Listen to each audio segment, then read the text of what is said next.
When one comprehends the stature of someone like Sri Ramana Maharshi, it's pretty incredible and mind-boggling. That he was an incarnation of Skanda, Lord Murugan, Kartikeya, they're all the same. It is beyond doubt. One of the forms of Lord Murugan is Danda Yuthapani Swami, he who came with a staff.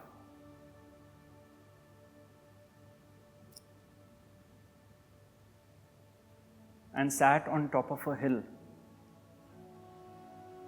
Because the legend goes that Kartikeya, Ganesha's brother, was very upset because when his parents Shiva and Parvati told these two boys to go around the world and come,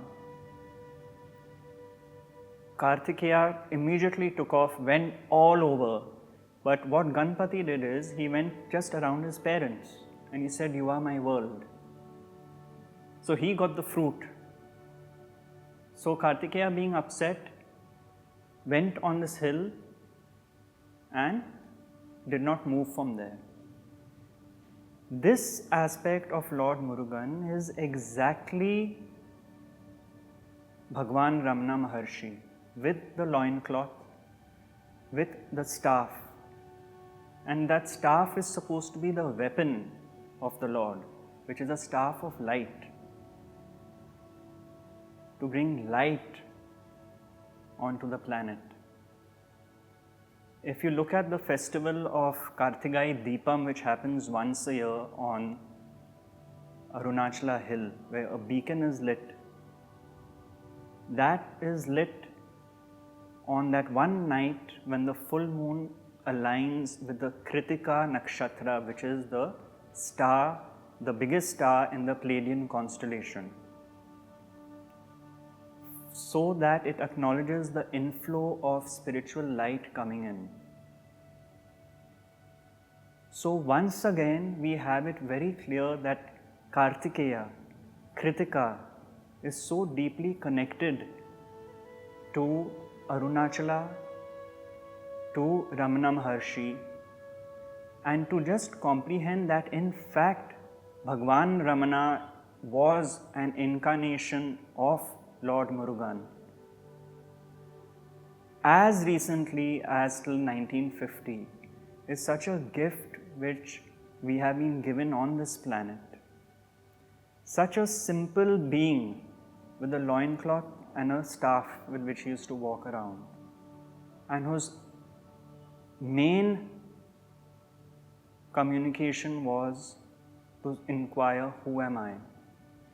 Even if people found that abstract or were not able to do it, if you read many of the books published by the ashram, simple books like Letters, Day by Day with Bhagwan, and just see in Bhagwan's actions the simplicity of thought and feeling and of oneness with others, including animals, how he would get upset when he saw people were beating the trunk of a tree with a staff because they wanted the mangoes to fall down.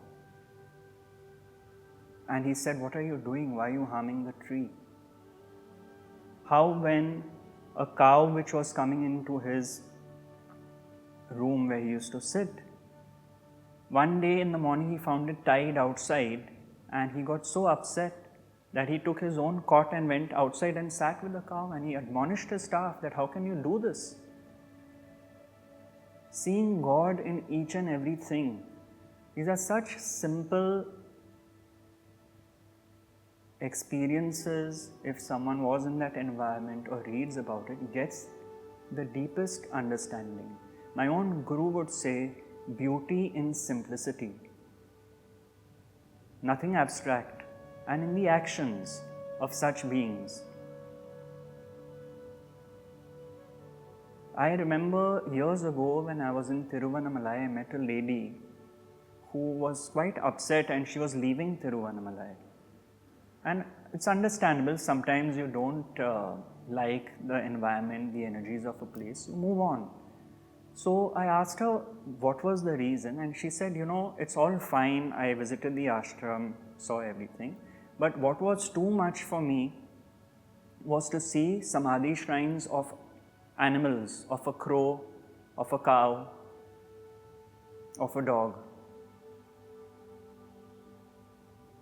But animals are much more closer to the natural state. They do not have the, as Ramesh would say, dubious gift of intellect which we human beings have, which makes us ask questions. So why would it be considered far out to have the samadhis of animals? So that is the grace of Bhagwan, you see, the Lord. And a living embodiment, living example of that. Even when it came to food, when someone would come to him with some expensive mithai or barfi or some expensive food, he used to get upset because he would tell them, why are you bringing this only for me? What about the rest? If you are bringing this, bring it for everyone. So, truly Bhagwan for someone like Ramana Maharshi is itself inadequate. He is the Lord incarnate who came, and most of his teaching was in silence. He even actually dictated a whole book to Ganpati Muni in silence, and they took notes down. Yet, while most of his teaching was in silence, there is so much available in talks with Ramana Maharshi, in the other books to read, that I feel it is of tremendous value, benefit for all of humanity to imbibe how simple things can become when everything is viewed through the prism of one consciousness.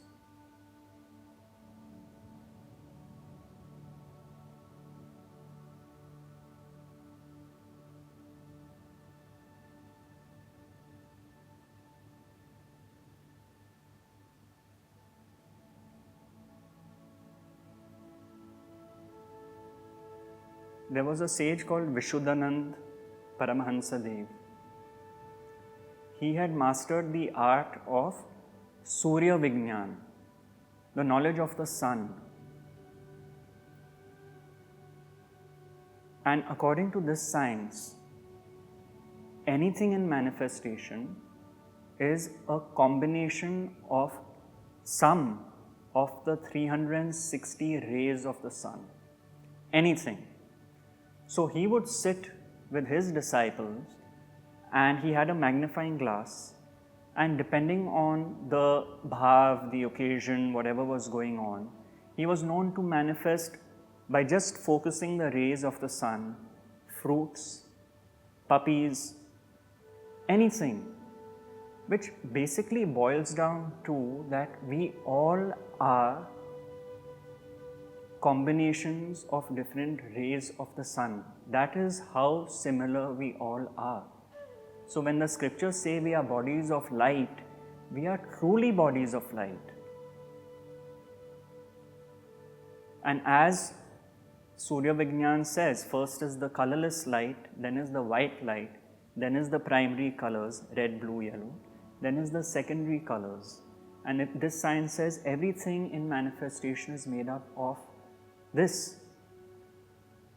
So, all of us are bodies of light, yet there is so much hate in the world, so much condemnation, so much blame,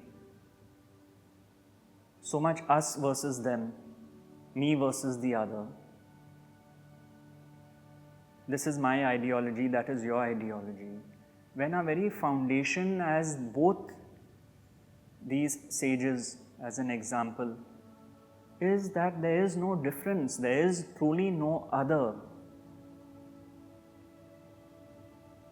There is no other to hate, and there is no other to love as well, because there is no other. There is no other because consciousness is all there is.